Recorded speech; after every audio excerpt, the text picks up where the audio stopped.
अच्छी बात है या कुछ भी होता है।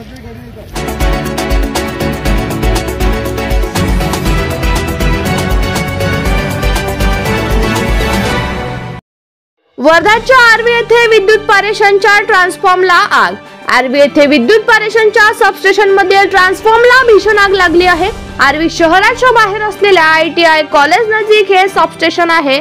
वर्धा आर्वी मार्गावर असलेल्या या 132 kV सबस्टेशन मध्ये ट्रान्सफॉर्मरने अचानक पेट घेतला। आग पसरत गेल्याने आगीने भयानक रूप घेतले आहे। सबस्टेशनच्या काही दूर अंतरावर लोकवस्ती असल्याने भीतीचे वातावरण आहे। नेमकी आग कशामुळे लागली याचे कारण अद्याप स्पष्ट झाले नसले तरी शॉर्ट सर्किटमुळे ही आग लागली असावी असा अंदाज बांधला जात आहे। अग्निशमन दलाच्या सहाय्याने आग विझवण्यात येत असून परिसरातील नागरिक देखील आग विझवण्यासाठी सहकार्य करीत आहे। यात कुठलीही जीवितहानी झाली नाही। आग विझवण्यासाठी नगर परिषद व जिल्हा प्रशासनाकडून विविध ठिकाणचे अग्निशमक बोलविण्यात आले आहे।